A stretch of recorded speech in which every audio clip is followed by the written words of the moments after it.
Subscribe करें और bell दबाएं ताकि कोई खबर रह न जाए।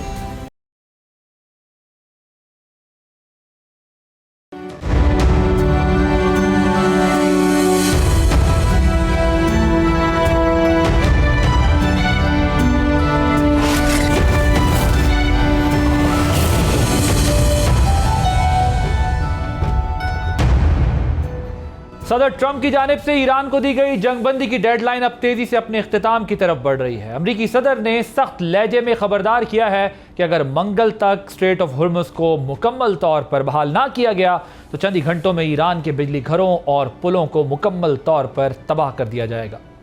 उनके मुताबिक सालिसों के जरिए मौसूल होने वाला ईरान का जवाब बिलाशुबा अहम है, लेकिन वाशिंगटन के नज़दीक अभी भी काफ़ी नहीं है। उधर खित्ते की सूरत हाल मजीद पेचीदा होती जा रही है। इसराइल भी इस तनाव से फ़ायदा उठाने के लिए मुतहर्रिक नज़र आता है और उसकी फ़ौज ने ईरानी अवाम के नाम एक गैर मामूली वार्निंग जारी की है, जिसमें लोगों को कहा गया है कि वो ट्रेनों के इस्तेमाल से गुरेज करें और रेलवे लाइन से दूर रहें। दूसरी जानिब तेहरान ने दो टोक मौक़िफ़ इख्तियार करते हुए खबरदार किया है कि अगर इसके बुनियादी ढांचे को निशाना बनाया गया तो उसके असरात सिर्फ मशरिक़ वस्ता तक महदूद नहीं रहेंगे बल्कि आलमी सतह पर महसूस किए जाएंगे। सुप्रीम लीडर मुश्तबा खामनई का कहना है कि कमांडर्स की हलाकतों के बावजूद अफवाज के हौसले बुलंद हैं, जबकि एक ईरानी वजीर नौजवानों को बिजली घरों के तहफ़्फ़ुज़ के लिए उनके गिर्द इंसानी जंजीर बनाने की अपील कर रहे हैं। अब सवाल यह है कि क्या सदर ट्रंप अपनी डेडलाइन में नरमी दिखाएंगे या वाकई ईरान के सिविल इंफ्रास्ट्रक्चर को निशाना बनाया जाएगा, और अगर ऐसा होता है तो क्या उसे बैनुल-अक़वामी क़वानीन के तहत जंगी जुर्म तस्वुर किया जाएगा। दूसरी जानिब कशीदगी के मुआशी असरात पहले ही दुनिया भर को अपनी लपेट में लिए हुए हैं। स्ट्रेट ऑफ हुर्मुज़ से गुजरने वाली आलमी तेल और गैस की तकरीबन 20% और खाद की 1/3 सप्लाई शदीद मुतासर हो रही है, जिसके बायस तवानाई और खाद की कीमतों में 50 से 70% तक इजाफा देखने में आया है। नतीजा ये कि न सिर्फ महंगाई बढ़ रही है बल्कि फूड सिक्योरिटी के खदशात भी सर उठा रहे हैं, ख़ास तौर पर उन ममालिक में जो एनर्जी इंपोर्ट्स पर ज़्यादा इन्हिसार करते हैं, जिससे कमज़ोर इकोनॉमीज़ के फॉरेन एक्सचेंज रिजर्व्स पर भी गैर मामूली दबाव पड़ चुका है। ऐसे में पाकिस्तान का मुत्तहदा अरब अमारात को $3.5 अरब कर्ज वापस करने का फैसला एक अहम सवाल खड़ा करता है कि क्या हमारी मईशत इस इजाफी बोझ को सहने की पोजीशन में है या आने वाले दिनों में मज़ीद सख्त मुआशी फैसले नागुज़ीर होंगे। इसी पर बात करने के लिए हमारे साथ मौजूद हैं अली सरवर नकवी साहब, फॉर्मर एम्बेसडर हैं, rear admiral retired Javed Iqbal साहब डिफेंस एनालिस्ट हैं, और doctor Salman Javed director South Asia Times. आप तीनों का बहुत शुक्रिया। अली नकवी साहब, ये जो डेडलाइन करीब आ रही है, ईरान का सिविल इंफ्रास्ट्रक्चर तबाह करने की धमकी और सदर ट्रंप के मुताबिक डेडलाइन का ईरानी जवाब इम्पॉर्टेंट है मगर काफ़ी नहीं है, इस सिचुएशन को आप किस तरफ ज़्यादा देख रहे हैं? आज का दिन बड़ा इम्पॉर्टेंट है। ये तो मैं पूरी तरह आपसे इत्तेफाक करता हूँ कि ये आज का दिन बहुत इम्पोर्टेंट है, बहुत अहम है, लेकिन देखिए इसके बहुत से पहलू हैं। एक तो सदर ट्रंप की धमकी और उनका ये कहना कि वो आज रात को यानी अमेरिकी टाइम के लिहाज से 8 बजे रात को वो फैसला करेंगे कि ईरान पे मज़ीद दबाव डाला जाए, उसके तनसीबात के, उसके पावर प्लांट्स को अटैक किया जाए और उसके इलेक्ट्रिक सिस्टम को ख़त्म कर दिया जाए, और साथ साथ वो जितनी भी उनकी और इंफ्रास्ट्रक्चर की फैसिलिटीज़ हैं वो भी तबाह की जाएंगी। तो वो पुल उड़ा दिए जाएंगे, सड़कों को तबाह करेंगे, सब कुछ। तो मैं समझता हूँ कि ये धमकी है। सफारती कोशिशें भी बहुत चल रही हैं साथ साथ, और बहुत मुमकिन है कि सदर ट्रंप मेरे ख्याल में शायद अपनी डेडलाइन को आगे बढ़ा दें। अव्वल तो एक ये, ठीक है। दूसरे ये कि मुज़ाकरात का प्रोसेस अगर होता है तो फिर अभी भी जंगबंदी का इम्कान काफ़ी स्ट्रॉन्ग है। तो देखना है कि ये क्या सूरत निकलती है, लेकिन ये एक हतमी बात नहीं अभी कही जा सकती। राइट, बिल्कुल ठीक है। हतमी तौर पर आप कह रहे हैं कुछ नहीं कहा जा सकता, और आपको लगता है कि शायद डेडलाइन को इंक्रीज़ कर दिया जाए। जावेद साहब, आपके ख्याल में जंगी जराइम के हवाले से जो सवाल पूछा गया है प्रेसिडेंट ट्रंप से कि ईरान को उन्होंने कहा कि ईरान एटमी हथियार रखे, ये ज़्यादा बड़ा जुर्म होगा, अब अगर अमेरिकन प्रेसिडेंट की धमकियों के मुताबिक सिविल जो इंस्टॉलेशन है उनको निशाना बनाया जाता है, तो क्या ये जंगी जराइम के ज़ुमरे में नहीं आएगा? वो बेशक अपनी ऑडियंस को कुछ भी जस्टिफाई करने की कोशिश करे, बट रूल्स, यूनाइटेड नेशन की सिक्योरिटी काउंसिल, ये सारे जो वॉर स्टैंडर्ड्स हैं, ये सब क्या कहलाएगा अगर ये अटैक करते हैं? जी देखें, ये जो laws of the armed conflict या इंटरनेशनल ह्यूमैनिटेरियन लॉ या जिसकी हम कानून जंग का नाम दे सकते हैं, ये सदियों के इंसानी तजर्बे के बाद इवॉल्व हुए हैं। और उसमें एक चीज़ तो बड़ी क्लियर है जो यूनिवर्सली एक्सेप्टेबल है, वो ये है कि सिविल आबादी को निशाना नहीं बनाया जाएगा, औरतों और बच्चों को निशाना नहीं बनाया जाएगा, नॉन कॉम्बैटेंट्स टारगेट नहीं होंगे इस जंग का। ऐसी इकदाम नहीं किए जाएंगे कि जो एक सिविल पॉपुलेशन में मिजरी का बायस बन है और उनको एक ह्यूमैनिटेरियन डिजास्टर की शक्ल इख्तियार कर लें। जिस तरह उनके बात हो रही है कि तेल की तनसीबात, पावर प्लांट्स, पीने के पानी डिसैलिनेशन प्लांट्स को निशाना बनाने का, तो ये बिल्कुल खुल्लम खुल्ला ये एक जंगी जराइम के उसमें आता है। और ये टोटल वॉर का कॉन्सेप्ट अडॉप्ट करके बिल्कुल एक ईरान को इतना प्रेशर डालने की कोशिश की जा रही है कि वो उनके अमेरिका के मुतालबात को तस्लीम कर लें। और इसी तरह ईरान ने भी अपना बड़ा वाज़ेह लाएमल दिया है उसके। लेकिन देखिए इसमें मसला क्या हो रहा है इस वक्त? इसमें मसला ये हो रहा है कि इस वक्त ईरान को आप टारगेट करेंगे और वो काउंटर में वो गल्फ कंट्रीज को टारगेट कर रहा है। जैसे अभी आपने देखा कि सऊदी अरेबिया की जुबेल की जो रिफाइनरी थी, पेट्रोकेमिकल कॉम्प्लेक्स, उस पर कल रात ईरान की तरफ से हमला किया गया। तो ये डायरेक्ट एक अमन की जो एक सालिसी कोशिशें हैं, ये उनको भी एक इनडायरेक्टली सबोटाज किया जा रहा है। तो मेरे ख्याल में जो पावर्स हैं वो ये नहीं चाहती कि कोई सालिसी की सूरत निकले, कोई तस्फिया डिप्लोमेटिक ज़राए के ज़रिए हल हो। और ईरान को भी इसको समझना चाहिए कि जितना वो ओवर रिएक्ट करेगा इस वक्त जीसीसी को, हाँ उसका एक इसराइल एक खुला टारगेट है जो उसकी रेंज में भी है, वो डेमोस्ट्रेट भी किया है उन्होंने। लेकिन अगर वो जीसीसी कंट्री में और स्पेशली सऊदी अरेबिया जो कि बड़ा ओपनली वो उस चीज़ का इजहार कर चुका है कि वो ईरान के खिलाफ इस जंग का हिस्सा नहीं है और उनके जो बेसिस हैं वो एक दफाई मुआहदे के तहत अमेरिका से किए गए थे। लेकिन ये एक बिल्कुल एक आउट ऑफ द ब्लू ये एक अटैक था। ये मेरे ख्याल में इसकी ये एक नेगेटिव कॉन्सिक्वेंसेस हैं। जंग जो है वो हॉरिजॉन्टल तौर पर जब फैलेगी तो उसमें पूरे खत्ते का नुकसान होगा। तो मेरे ख्याल में ईरान को भी ये सोचना चाहिए। मेरे ख्याल में उनका ये रिएक्शन आया था जो प्रेसिडेंट ट्रंप की जो एक गालियों से भरपूर एक धमकी थी, और ये जो आज रात 8 बजे अमरीकी टाइम के हिसाब से जो उन्होंने एक डेडलाइन दी है, तो उन्होंने इसको प्रीएम्प्ट करने की कोशिश की है।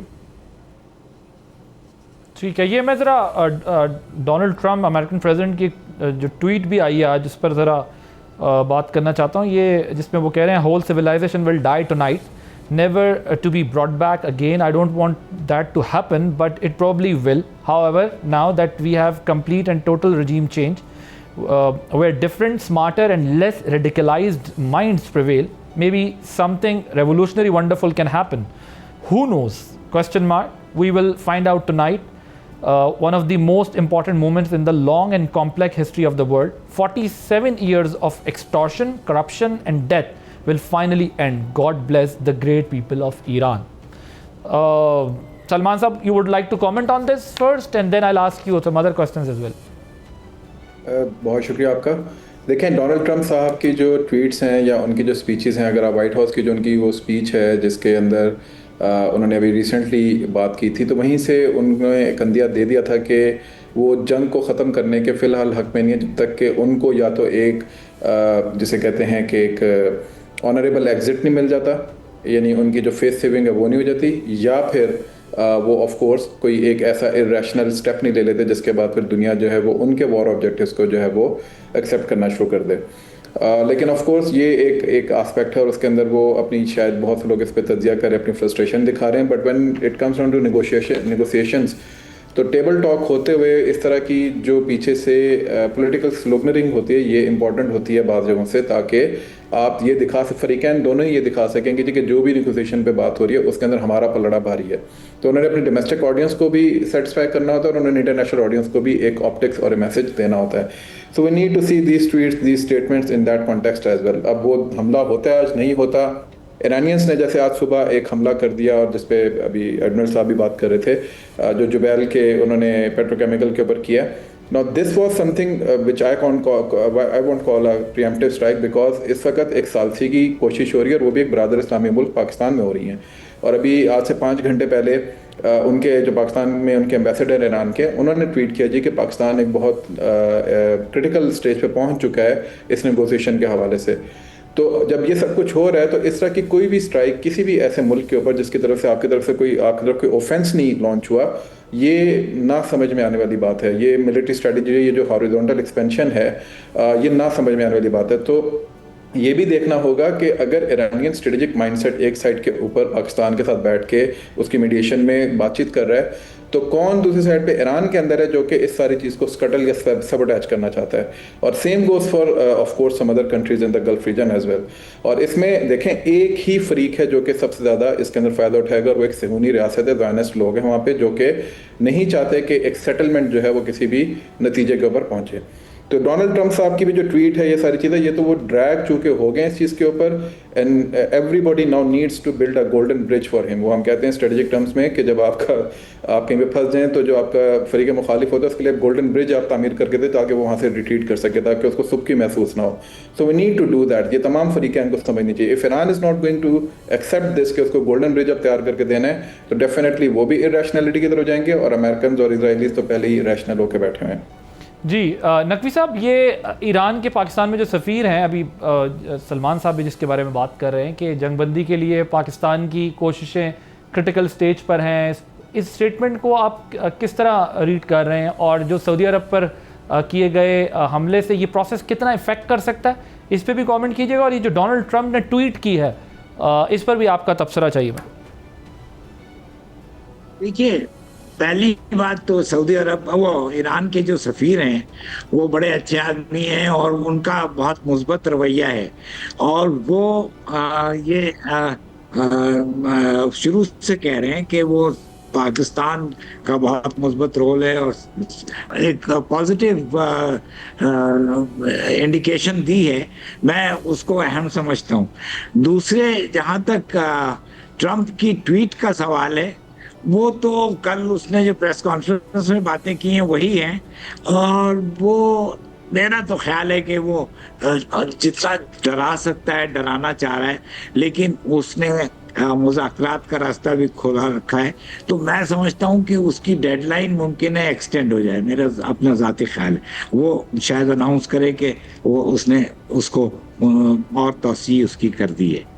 और सऊदी अरब पे जो हमला हुआ है वो ईरान में मेरा ख्याल है कि कोई डिफरेंसेस हैं उनके क़यादत में, कि बाज़ फरीक जो हैं उनके वो ये ऐसी एक्शंस ऐसे ले रहे हैं, लेकिन ये गलत है। और पाकिस्तान की कोशिश ये है कि मुसलमान मुल्कों में तनाज़े में पाकिस्तान साइड नहीं लेता है, लेकिन पाकिस्तान सऊदी अरेबिया से कमिटेड है। तो पाकिस्तान ने मेरा ख्याल सफारती लेवल पे ईरान को ये बताया है कि इस तरह का हमला गलत है, और ईरान को वैसे भी मुसलमान ममालिक पे हमला नहीं करना चाहिए।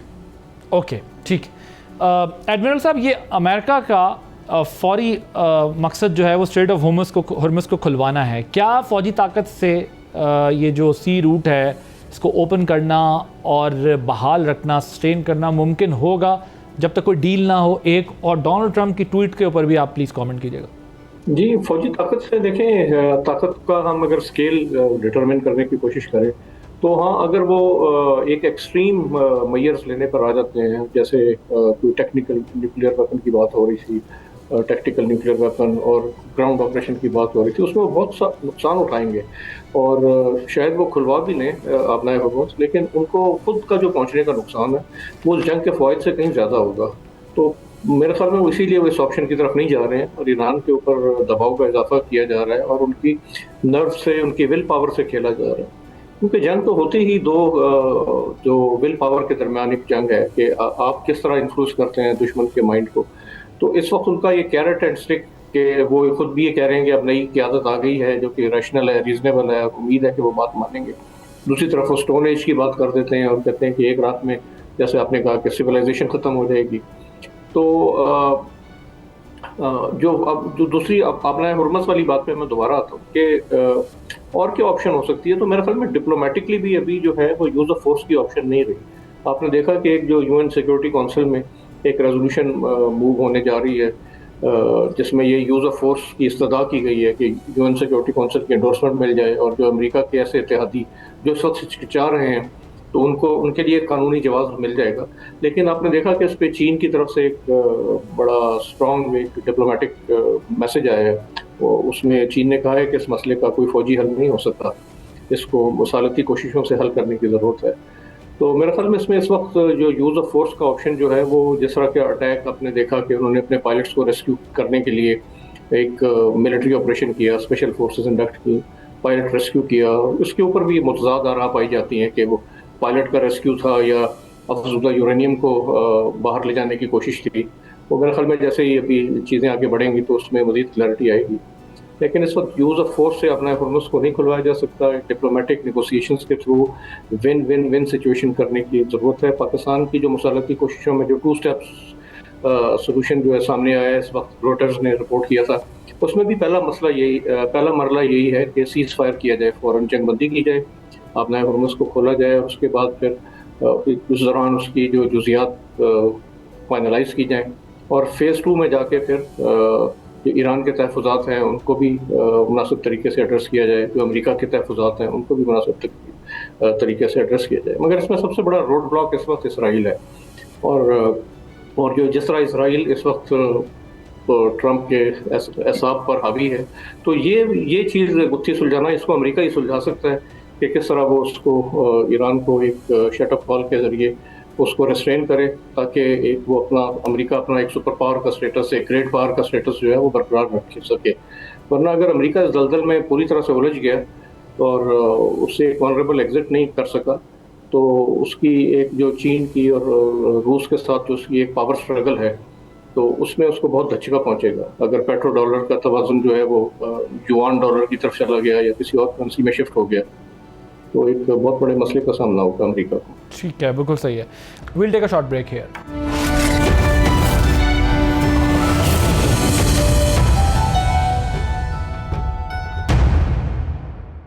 Welcome back. सलमान साहब, पहले एक तो ये स्ट्रेट ऑफ हॉर्मुज़ पर जो ईरान अम्मान के साथ मिलकर एक सॉवरेन कंट्रोल की बात कर रहा है, क्या ये मुज़ाकरात को लेवरेज करने के लिए मुतालबा किया जा रहा है या जंग ख़त्म होने के बाद भी ये मसला जारी रह सकता है आपके ख्याल में? और दूसरा, ये जो एनर्जी वाला मामला है, इस पर भी ज़रा आप का कमेंट लेना है। मैंने ज़रा पहले इस पर कमेंट कीजिएगा। स्ट्रेट ऑफ हॉर्मुज़ पे तो ऑफ कोर्स एडमिरल साहब के होते मैं ज़्यादा क्या बात करूं, लेकिन एक उसमें छोटी सी मैं एडिशन कर सकूंगा कि जो टेरिटोरियल वाटर्स हैं, टेरिटोरियल वाटर से आगे का जो इंटरनेशनल वाटर्स का पूरा एक एलिमेंट है जिसको इस वक्त ईरान ने वेपनाइज किया इन अ वे, और वेपनाइज करके उसको बंद करके एक लेवरेज उसने लिया हुआ है, वो इंटरनेशनल वाटर्स को उसने लिया हुआ है। और इंटरनेशनल वाटर्स को जब आप वेपनाइज करते हैं तो उसके अंदर डेफिनेटली फिर ये मामला सामने आता है कि वो फिर आपको सिर्फ हर्ट नहीं करता, वो फिर आसपास के जितने भी रीजन या ममालिक हैं उसको हर्ट करता है। अब हॉर्मुज़ के ऊपर स्पेकुलेशंस थी, थ्योरीज थी कि शायद यार इसके बंद होने से कोई ज़्यादा नुकसानात नहीं होंगे, लेकिन आप देख सकते हैं कि एक चोक पॉइंट, एक जगह को लेवरेज करने से, वेपनाइज करने से पूरी दुनिया के अंदर जो डिसरप्शन क्रिएट हुई है वो किस किस्म की है। जस्ट टू कोट के तकरीबन 70% जो है वो फूड, आपने फूड सिक्योरिटी की जो बात की थी, तो उसमें फूड डिसरप्शन जो है वो आई है कि उसमें सप्लाई हमारे रीजन के लिए। उसके अलावा इराक और कुवैत के अंदर पीने का पानी जो है और कतर के अंदर वो ऑलमोस्ट ख़त्म हो गया, और उसके अंदर कोई 70 to 80% डिक्लाइन है, क्योंकि वो भी पीने का पानी उनकी तरफ जाता था। इसी तरीके से 6.7 million barrel per day decline हुआ है इनकी एक्सपोर्ट्स के अंदर, इनकी ऑयल की प्रोडक्ट्स के अंदर, इन ममालिक के। तो अगर इन तमाम चीज़ों को सामने रखें तो हमें नज़र आता है कि हॉर्मुज़ जो है उसने ठीक ठाक एक इकोनॉमिक डिसरप्शन जो है वो क्रिएट किया हुआ है। अब इस चीज़ को जब आप सामने रखते हैं और उसके बाद फिर आप लोगों का रवैया देखते हैं, तो उसमें चाइना ने भी ये बात कही है, जो आपने बात की है ना कि वो उसको एक सॉवरेन उसके एलिमेंट में, तो चाइनीज़ ने भी ये बात की है कि वो किसी को भी ये अलाउ नहीं कर सकते, क्योंकि चाइनीज़ का भी बहुत बड़ा इन्हिसार जो है वो हॉर्मुज़ के ऊपर है, उसके एनर्जी के और उसके अलावा उसके प्रोडक्ट इम्पोर्ट और एक्सपोर्ट और सप्लाई चेन के लिए। तो किसी को भी उस सॉवरेन एलिमेंट की तरफ लेके जाने को हम क्या, चाइना इस पर तैयार नहीं होगा, जो कि इस वक्त बहुत अच्छा स्ट्रेटेजिक पार्टनर है ईरानियंस का। तो मेरा ख्याल है कि ईरान जो है अगर इस तरह की कोई बात ऑप्टिक्स के लिए मीडिया के अंदर फेंक भी रहे हैं, नेगोशिएशन टेबल के ऊपर वो इस तरह की कोई बात शायद ना रख सके और ना इसको कोई कबूल करने को तैयार होगा। अमेरिकन तो खैर इसके अंदर आएंगे नहीं। ओके, अभी पाकिस्तान ने यूएई की पेमेंट वापस करने का फ़ैसला किया है। ज़ाहिर है हमारे जैसे जो एनर्जी इंपोर्ट करते हैं उनका एक बहुत रिलायंस है इस पर, फॉरेन करेंसी पर हमारी ये प्रेशर रहेगा। इसकी ज़रूरत क्यों पेश आई है और इसका क्या इम्पैक्ट होगा हमारी इकॉनमी पे, या ये ऐसे वक्त में जब यूएई ने हमसे पैसे मांगे हैं और हमने देने का फ़ैसला किया, ये ठीक फ़ैसला किया? अच्छा, ये मैं कल भी एक प्रोग्राम के अंदर था और वहाँ पे प्राइम मिनिस्टर के स्पेशल रिप्रेजेंटेटिव बैठे हुए थे, उनसे भी सवाल हुआ था। उन्होंने जो मौक़िफ़ दिया था उसमें भी उन्होंने ये बात की थी कि जी कि ये ऑलरेडी एक रोल ओवर होता है जो कि हर 2 महीने के बाद हमें करना पड़ता था, और उसकी वजह से बहुत सारी हिंड्रेंसेस आती थी when it comes down to our economic infrastructure, जिसके अंदर हमें बहुत सारी चीज़ें जो हैं वो बेहतर करनी पड़ती हैं। अब अगर हम डाटा उठा के देखें तो 2022 के अंदर जो है पाकिस्तान का जो ये जो था लिक्विड फॉरेन रिजर्व, ये टोटल जो है वो $7 बिलियन से भी नीचे चला गया हुआ था, डिप था एक। तो उस वक्त अगर इस तरह की कोई हरकत होती, कोई हमसे पैसे वापस मांग लेता, तो आप समझ सकते हैं कि डिफ़ॉल्ट वगैरह की जो हम बात उस वक्त कर रहे होते थे वो रियलाइज़ हो जाती बात। अभी मार्च 2025 तक, बल्कि 26 तक सॉरी, पाकिस्तान का जो टोटल इस वक्त ये फॉरेन लिक्विड रिजर्व है ये तकरीबन 21.79 यानी $21.79 बिलियन। स्टेट बैंक के पास 16 पॉइंट समथिंग बिलियन का रिजर्व है ना इस वक्त। जी जी बिल्कुल, और उसकी वजह से पाकिस्तान के पास ऐसे कैपेसिटी है कि वो बजाय इसके कि इस हिंड्रेंस को साथ अपने कैरी करे, और इस दौर के अंदर, जिस दौर के अंदर मुसलसल पाकिस्तान को मैक्रो इकोनॉमिक इंफ्रास्ट्रक्चर को स्टेबल करना है, उसमें वो हिंड्रेंसेस से बार बार जो है वो आके उसको रखना डालें।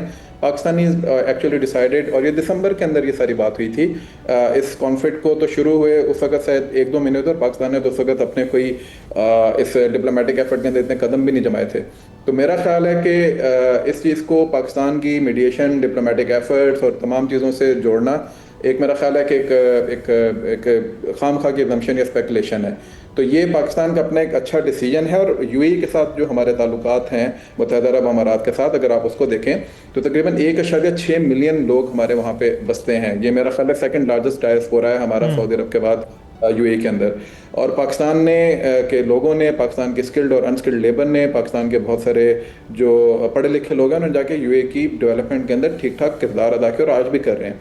तो वर्क फोर्स भी वहाँ पे मौजूद है पाकिस्तान की। तो आई डोंट थिंक सो कि यूएई जो है वो इस किस्म का कोई, और मज़े की बात यह है कि मैं कल भी ये बात कर रहा था कहीं पे कि यूएई की पूरी जो इस वक्त इंडस्ट्री यानी इकॉनमी है, ये सर्विसेज इंडस्ट्री के ऊपर खड़ी हुई है। सर्विसेज इंडस्ट्री के अंदर जो ह्यूमन रिसोर्स होता है इस तरह का, जो कि स्किल्ड हो, वो सबसे ज़्यादा इंपॉर्टेंट होता है। अगर वो उसी को डिप्लीट करना शुरू कर देंगे, उसी को तंग करना शुरू कर देंगे, तो पहले ही वॉर की वजह से जो उनके ऊपर इस तक स्ट्रेन आया हुआ है वो ह्यूमन रिसोर्स की डिप्लीशन से और ज़्यादा आ जाएगा। So they won't go for any such activity जिसके अंदर वो कोई सिफारती ताल्लुकात किसी ऐसे मुल्क के साथ ख़राब कर दें जिसके अंदर वो प्रॉक्सिमिटी में भी है जोग्राफिकल, और साथ साथ ह्यूमन रिसोर्स पे भी उसको मसला पड़ जाएगा। So it's a give and take transaction जो कि इंटरनेशनल रिलेशन में भी चलती है, और ब्रदरली जो हमारे उनके साथ ताल्लुकात हैं। यानी हमें इस पर बहुत दफ़ा पाकिस्तान को ताने भी पॉलिटिकल साइड पे भी पड़ते हैं, और वैसे भी कि उनके लोग यहाँ पर आते हैं, उनके पैलेसेस यहाँ पर हैं, वो यहाँ पे शिकार भी करते हैं, और हमारे लोग वहाँ पे जाते हैं। डेस्टिनेशन है हमारे मिडिल क्लास और अपर मिडिल क्लास और एलीट की यूएई फर्स्ट डेस्टिनेशन है for the shopping and for the जो भी हमारे रिट्रीट एलिमेंट्स होते हैं। तो कहीं से भी ये नज़र नहीं आता, बल्कि हमारे बहुत सारे स्मॉल बिजनेस और इस तरह के जो एलिमेंट्स हैं उनके ऑफिसेज वहाँ पे मौजूद हैं, उनके इन्वेस्टमेंट्स वहाँ पे मौजूद हैं। तो कहीं से भी नहीं आता कि ये कोई इस तरह का स्ट्रेन है कि ये सब कुछ खत्म हो जाएगा। एक स्पेकुलेशन है। और इसमें मजे की बात, इंडियन मीडिया को अगर आप उठा के देखें तो वो सबसे ज्यादा इस चीज को परपेचुएट कर रहा है। So we need to connect the dots कि कौन सी चीज कहाँ से आके वो अंदर फैलाई जा रही है। पॉइंट है। एम्बेसडर साहब, आपके ख्याल में जो जीसीसी कंट्रीज़ हैं उसमें यूएई का स्टांस बाकियों से थोड़ा सा मुख्तलिफ क्यों है? इस पर ज़रा आप भी कमेंट कर दीजिएगा। ये आप लोन की बात कर रहे हैं? जी जी, जो अभी वापस देखिए, ये पाकिस्तान इस वक्त अच्छी पोजीशन में है, और पाकिस्तान जैसा कि अभी कहा गया कि ये लोन हमारे लिए एक हिंड्रेंस हो गया था, और इसको हम कब तक रोल ओवर करते, यानी there is a limit to the roll over also. तो अच्छा हुआ कि वो यूएई ने मांगा है और हम वापस कर रहे हैं, और वो मेरा ख्याल है कि हमारे ताल्लुकात पे इसका कोई मनफी असर नहीं पड़ेगा, बल्कि ये यूएई जो है वो अप्रिशिएट करेगा कि पाकिस्तान ने वक्त से लोन अपना वापस कर दिया। और जहाँ तक ये सऊदी अरब और यूएई और कतर पे जो हमले हैं ईरान की तरफ से, वो मेरा ख्याल है कि ये एक डाइवर्शन हो जाती है। ईरान को इसका एहसास होना चाहिए कि उसकी असल लड़ाई अमेरिका से और इजराइल से है, और इजराइल में उसने जो तबाही मचाई है वो बहुत इफेक्टिव है, क्योंकि इजराइल में पहली बार 48 के बाद किसी भी ताकत ने इजराइल के अंदर उनके आम आवाम ने जो दहशत और खौफ पैदा किया है वो ईरान के मिसाइल्स ने किया है। तो मैं समझता हूँ कि ये एक बहुत कारामद यूजफुल प्लॉय है और इसको ईरान को कंटिन्यू करना चाहिए। बट इनको ये अपने जीसीसी ममालिक पे इस किस्म के हमले नहीं करने चाहिए। ये चीज़ ईरान को कोशिश पाकिस्तान को भी करनी चाहिए कि उनको ये बात समझाई जाए और वो उससे गुरेज करें। ठीक, सही है। एडमिरल साहब, ये ईरान की जानिब से F-15 तैयारा गिराया गया, इसमें कौन सी टेक्नोलॉजी इस्तेमाल की गई है? क्योंकि ईरान के डिफेंस सिस्टम को तो पहले मरहले में तबाह कर दिया गया था, ये कह रहे थे। तो क्या यूज़ किया इन्होंने जिससे ये काम कर लिया, गिरा दिया? जी बिल्कुल, आपने सही कहा कि जो उनके जो बड़े एयर डिफेंस के निज़ाम थे, जो रडार कंट्रोल्ड मिसाइल्स और गन्स होती हैं हाई ऑल्टीट्यूड लॉन्ग रेंज, वो उन्होंने पहली इनिशियल वेव्स में ही तबाह किए थे। तो ये चूंकि अब उनके ऑब्जेक्टिव्स इस तरह के थे कि वो कोई लो फ्लाइंग मेरे ख्याल में उसमें इन्वॉल्व थे। कहते हैं कि जी वो दोबारा से वो जो अफज़ुदा यूरेनियम है और उसको तब या तो कलेक्ट करना था या किसी क्रिटिकल टारगेट पे हमला कर रहे थे, तो उसके लिए वो जो सरफेस टू एयर जो हीट सीकिंग मिसाइल है, इंफ्रारेड मिसाइल, जो कि शोल्डर लॉन्च भी होते हैं, जिनको मैन पैड्स कहा जाता है, वो उनको क्विकली एक जगह से दूसरी जगह ट्रांसपोर्ट भी किया जाता है। तो वो बड़े इफेक्टिव होते हैं इस किस्म के अटैक प्रोफाइल के अगेंस्ट। तो इंटरनेशनल तज्जिया निगार कह रहे हैं कि मैन पैड्स का इस्तेमाल किया गया है हीट सीकिंग, क्योंकि हीट सीकिंग का काउंटर भी होता है, फ्लेयर्स होते हैं, लेकिन अगर रिएक्शन टाइम बहुत कम हो और एकदम से उसको या तो किसी ऐसे एंगल से निशाना बनाया जाए, उसके पास रिएक्शन टाइम ना हो, तो वो एक लीथल भी साबित हो सकता है। ओके, वो लीथल भी साबित हो सकता है अगर उसको सही तरीके से जो है वो नहीं किया जाए। और अब इस सारे सिनेरियो के अंदर ये जो डेडलाइन है उस पर आपका क्या कमेंट है? आप समझते हैं कि प्रेसिडेंट ट्रंप भी जो है ये सिर्फ प्रेशर बिल्डअप करने के लिए कर रहे हैं और he can go to any extent? आपकी क्या राय है इस पर एडमिरल साहब? जी मेरे ख्याल में आपकी बात दुरुस्त है कि he can go to any extent, जिस तरह के उन्होंने एक इरैशनैलिटी का मुजाहरा किया है। लेकिन ये भी एक एस्टैब्लिश लिटरेचर में एक चीज़ है, ये अक्सर कहा जाता है कि there is rationality in irrationality also. तो मेरे ख्याल में इस वक्त वो एक एक्सट्रीम प्रेशर और एक बिल्कुल एक मैड मैन, एक स्ट्रॉन्ग मैन की सूरत में वो एक डिक्टेट करने की कोशिश कर रहे हैं कि किसी तरीके से उनको फेस सेविंग मिले और आबनाए हुर्मुज़ एक न्यू नॉर्मल क्रिएट होने के बजाय रेगुलराइज हो जाए और खुल जाए। आपने लेकिन देखा कि इस वक्त ईरान जो भी है वो भी कोई रास्ता, जो गोल्डन ब्रिज की बात की इन्होंने हमारे मोअज़्ज़ज़ मेहमान ने, कि वो बड़ा ज़रूरी है कि दुश्मन को भी एक एग्जैक्ट पॉइंट देना बड़ा ज़रूरी होता है जंग में। वरना अगर दोनों अतराफ जो हैं, दोनों हरीफ जो हैं, वो सब कुछ झोंकते चले जाएंगे तो जो नतीजा दोनों की तबाही में निकलेगा, या एटलीस्ट जो वीकर पावर है, क्योंकि लॉन्ग वॉर जो है वो वीकर पावर को उस तरह से सूट नहीं करती।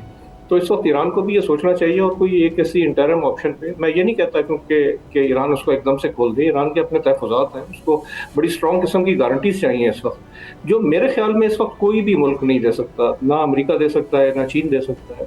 गारंटी ईरान की अपनी ताकत है जो उसको दे रही है, जो ताकत जिससे वो अपने उसको कंट्रोल कर रहा है। तो अगर उस ताकत को रिकग्नाइज किया जाए, और मैं समझता हूँ कि उसको एक मोरेटोरियम के तहत उसको 3 महीने दे दिए जाए कि ठीक है हम जंगबंदी करते हैं, 3 महीने तक आप ये जो निज़ाम चला रहे हैं ये आप चलाते रहें, और 3 महीने के बाद अगर अटैक नहीं होता आप पे तो फिर आप उसको खोल दें। तो इसको किसी अगर रिटर्न एक एग्रीमेंट की सूरत में, ये जो पाकिस्तान की मीडिएशन की एफर्ट्स हैं, जो चीन की मीडिएशन की एफर्ट्स हैं, तो इस तरह का अगर एक मैकेनिज्म बन जाए तो मेरे ख्याल में ये ईरान को भी काबिल कबूल होना चाहिए, क्योंकि ये अमेरिका को भी एक एग्जैक्ट ऑप्शन प्रोवाइड करता है और ईरान के लिए भी एक बहुत बड़ा ब्रीदिंग स्पेस है। एम्बेल साहब, आपके ख्याल में विन विन सोल्यूशन क्या होगा दोनों के लिए?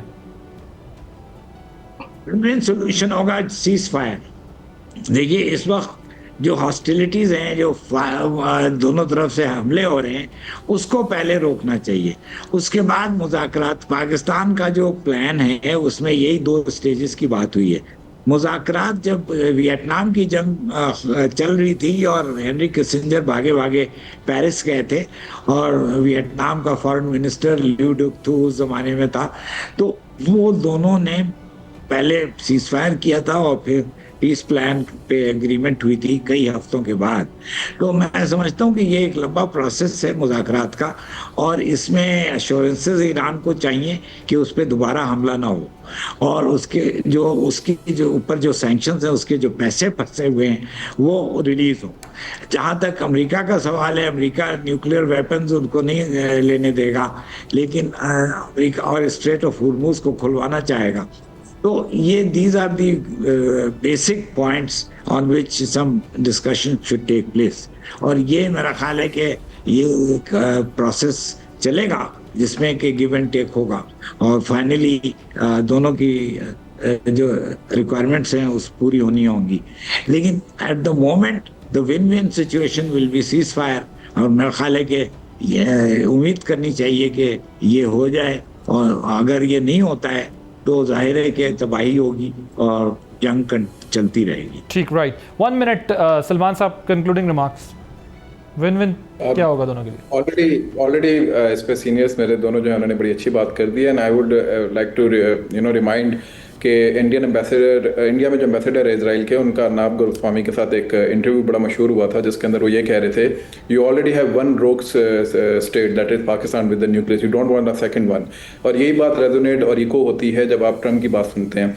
तो इट मीन्स कि वो जो ज़ायनिस्ट लॉबी है, they do not want to end this war. So ambassador साहब और एडमिन साहब ने बिल्कुल सही बात की है कि immediate ceasefire is the only solution to reverse this agenda of the violence in this region, so that आप लोग फिर आपस में बैठ के कुछ सेन माइंड्स जो हैं वो कोई सोल्यूशन निकाल सकें एक long term. Right, Sen mind वाली आपने बड़ी इंटरेस्टिंग बात की है।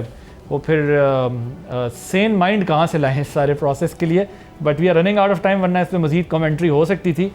Thank you so much for giving your precious time. हमारे साथ मौजूद थे एडमिरल साहब और सलमान जावेद साहब और अली सरवर नकवी साहब। आप तीनों का बहुत शुक्रिया। जावेद इकबाल साहब, आपका तीनों का बहुत शुक्रिया। Will take a short break here.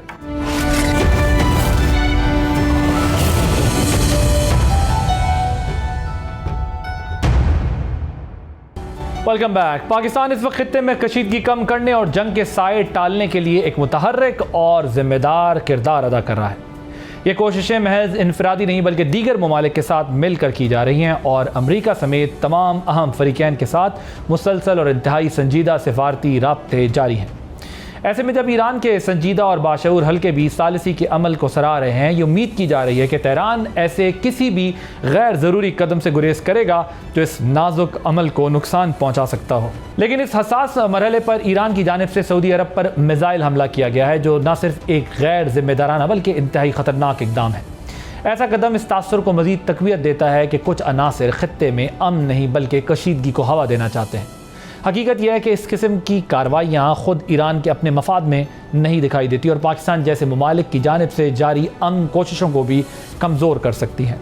ये वो लम्हा है जहाँ पर हर कदम सोच समझ कर उठाने की ज़रूरत है। मुज़ाकरात एक ऐसे फैसला कुन मरहले में दाखिल हो चुके हैं और किसी भी किस्म की जारियत न सिर्फ पूरे खित्ते के अमन को दाव पर लगा सकती है बल्कि उसके असरात ईरान के अंदरूनी इस्तेहकाम पर भी मुरतब हो सकते हैं। इसलिए ज़रूरी है कि अवामी सतह पर भी ये शऊर उजागर किया जाए कि अमन का रास्ता ही वाहिद काबिल अमल रास्ता है और किसी भी इश्तिआल अंगेज़ी का नतीजा सबके लिए नुकसानदेह होगा। इसी कॉन्टेक्स्ट में सऊदी अरब पर हमले की बात जो है वो समझ से बालातर दिखाई दे रही है कि जब मुसलसल पाकिस्तान एक मीडिएशन कर रहा है और पाकिस्तान कोशिश कर रहा है कि इन दोनों ममालिक के दरमियान कोई डायरेक्ट कन्फ्रंटेशन ना हो, उस वक्त में मिसाइल हमले होना अमन के अमल को सबोटाज करेगा। और उम्मीद यही है कि अक्ल व दानिश का रास्ता इख्तियार किया जाएगा ताकि खित्ते में एक बड़े बहरान से बचा जा सके।